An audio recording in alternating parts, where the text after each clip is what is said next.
Om Swastiastu, Assalamualaikum warahmatullahi wabarakatuh. Shalom, namo buddhaya, salam kebajikan untuk kita semua, dan salam harmoni. Halo semuanya, perkenalkan nama saya Nika Dewi Pratiwi dengan NIM 2417051221. Saya dari kelas 3J Akuntansi Universitas Pendidikan Ganesha.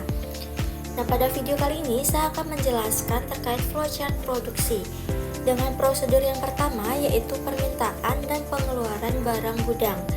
Dimulai dari bagian produksi, yaitu membuat surat permintaan bahan baku secara manual dan menghasilkan 2 rangkap dokumen surat permintaan bahan baku.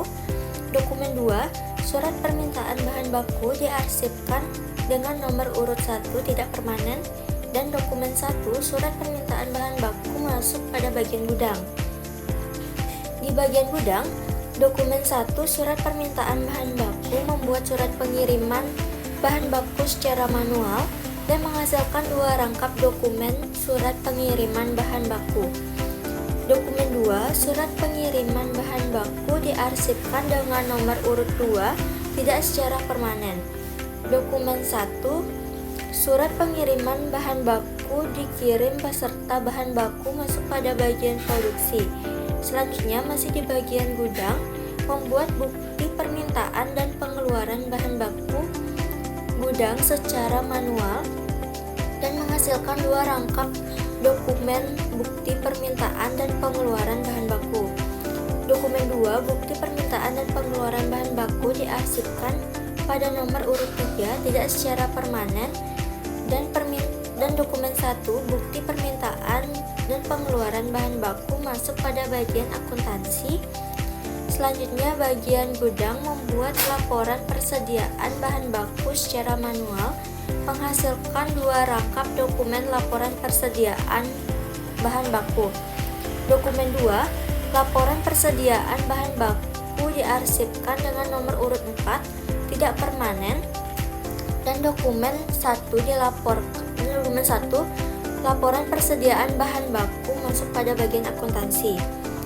Masuk pada bagian produksi.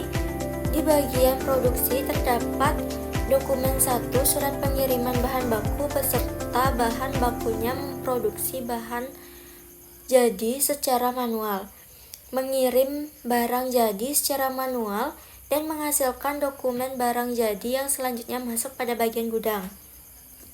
Di bagian gudang, dokumen barang jadi membuat laporan barang jadi secara manual dan menghasilkan 2 rangkap dokumen laporan barang jadi yang masuk pada bagian akuntansi.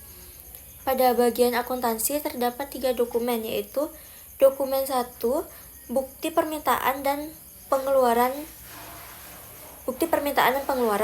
Dokumen 1, laporan persediaan bahan baku. Dokumen laporan barang jadi untuk membuat laporan permintaan dan pengeluaran barang gudang secara manual dan menghasilkan 2 dokumen rangkap laporan permintaan dan pengeluaran barang gudang. Dokumen 2, laporan permintaan dan pengeluaran barang gudang diarsipkan tidak permanen dengan nomor urut 4, dan dokumen 1, laporan permintaan dan pengeluaran barang gudang masuk pada bagian manajer. Di bagian manajer terdapat 1 dokumen, yaitu dokumen laporan permintaan dan pengeluaran barang gudang. Selanjutnya yaitu prosedur harga pokok persediaan. Dimulai pada bagian gudang, yaitu membuat SPP secara manual dan menghasilkan 2 rangkap dokumen surat permintaan pembelian atau SPP. Dokumen 2, surat permintaan pembelian atau SPP diarsipkan tidak permanen dengan nomor urut 1, dan dokumen 2, surat permintaan pembelian SPP masuk pada bagian pembelian.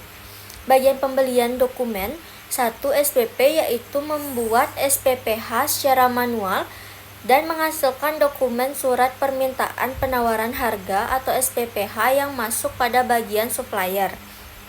Di bagian supplier, dokumen SPPH selanjutnya membuat SPH secara manual dan menghasilkan dokumen surat penawaran harga atau SPH dan masuk pada bagian pembelian. Di bagian pembelian dokumen, surat penawaran harga atau SPH membuat SDP secara manual dan menghasilkan dokumen surat daftar pembelian atau SDP dan masuk bagian manajer. Bagian manajer, dokumen SDP dan selanjutnya meminta persetujuan manajer untuk di ACC atau tidaknya. Namun, jika di ACC sesuai kondisi, maka manajer mendatangani SDP secara manual dan menghasilkan dokumen SDP ACC dan masuk pada bagian pembelian. Pada bagian pembelian, setelah dokumen SDP di ACC, membuat SOP secara manual dan menghasilkan 4 rangkap dokumen surat order pembelian atau SOP. Dokumen 4, dokumen surat order pembelian SOP diarsipkan tidak permanen dengan nomor urut 2. Dokumen 3, dokumen surat order pembelian SOP masuk pada bagian gudang. Dokumen 2, dokumen surat order pembelian SOP masuk pada bagian keuangan. Dan dokumen 1, dokumen surat order pembelian SOP masuk pada supplier.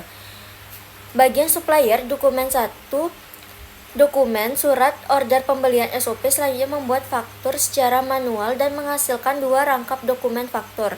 Dengan 2 faktur diarsipkan tidak permanen dengan nomor urut 3 dan dilanjutkan mengirim barang dan fakturnya secara manual dan menghasilkan dokumen faktur beserta barangnya dan dilanjutkan pada konektor selanjutnya. Masuk pada bagian gudang, terdapat 2 dokumen 2 surat order pembelian SOP dan dokumen faktur beserta barangnya membuat laporan penerimaan barang dan menghasilkan 3 dokumen 3 LPB diarsipkan tidak permanen dengan nomor urut 4. Dokumen 3 LPB masuk pada bagian keuangan dan dokumen 1 LPB masuk pada konektor selanjutnya. Di bagian keuangan terdapat dokumen 2 SOP dan dokumen 1 LPB membuat laporan pembelian atau LP secara manual dan menghasilkan 2 rangkap dokumen laporan pembelian atau LP. Dokumen 2 laporan pembelian diarsipkan tidak permanen dengan nomor urut 5. Dokumen 1 laporan pembelian LP dilanjutkan pada konektor selanjutnya, mencatat harga pokok persediaan secara manual dan menghasilkan 2 rangkap dokumen laporan harga pokok persediaan. Dokumen 2 laporan harga pokok persediaan diarsipkan tidak permanen dengan nomor urut 6 dan dokumen 1 laporan harga pokok persediaan dilanjutkan pada konektor selanjutnya. Di bagian manajer, bagian manajer terdapat 2 dokumen, yaitu dokumen 1 laporan harga pokok persediaan dan dokumen 1 laporan pembelian dan selesai. Selanjutnya yaitu ada prosedur pembelian kredit. Bagian pembelian terdapat 2 dokumen, yaitu dokumen faktur beserta barangnya dan dokumen LPB. Selanjutnya yaitu ada prosedur pencatatan harga pokok produk jadi yang dijual. Dimulai pada bagian produksi, membuat surat permintaan bahan baku secara manual dan menghasilkan 2 dokumen surat permintaan bahan baku. Dokumen 2 permintaan bahan baku diarsipkan tidak permanen dengan nomor urut 1 dan dokumen 1 permintaan bahan baku masuk bagian gudang. Bagian gudang, dokumen 1 permintaan bahan baku mempersiapkan bahan baku secara manual, membuat surat pengiriman barang ke bagian produksi secara manual, mengirim surat pengiriman dan bahan baku secara manual, dan menghasilkan 2 rangkap dokumen surat pengiriman barang. Dokumen 2 surat pengiriman barang beserta bahan baku masuk bagian produksi dan dokumen 1 surat pengiriman barang diarsipkan tidak permanen dengan nomor urut 2. Bagian produksi, dokumen 2 surat pengiriman barang beserta bahan baku selanjutnya melakukan produksi secara manual, membuat laporan DM, DL, dan FOH dan menghasilkan 2 rangkap dokumen laporan DM, DL, FOH. Dokumen 2 laporan DM, DL, FOH masuk bagian akuntansi dan dokumen 1 laporan DM, DL, FOH diarsipkan tidak permanen dengan nomor urut 3. Masuk bagian akuntansi, dokumen-dokumen laporan DM, DL, FOH selanjutnya menghitung DMC secara manual, menghitung DLC secara manual, menghitung FOH secara manual, dan membuat laporan harga pokok produksi secara manual dan menghasilkan 2 rangkap laporan harga pokok produksi. Dokumen 2 laporan harga pokok produksi dilanjutkan pada bagian manajer, dan dokumen 2 laporan harga pokok produksi diarsipkan tidak permanen dengan nomor urut 4. Bagian manajer, dokumen 2 laporan harga pokok produksi selanjutnya menentukan margin laba secara manual dan menghasilkan dokumen laporan penjualan barang dan selesai. Selanjutnya yaitu ada prosedur pencatatan barang jadi.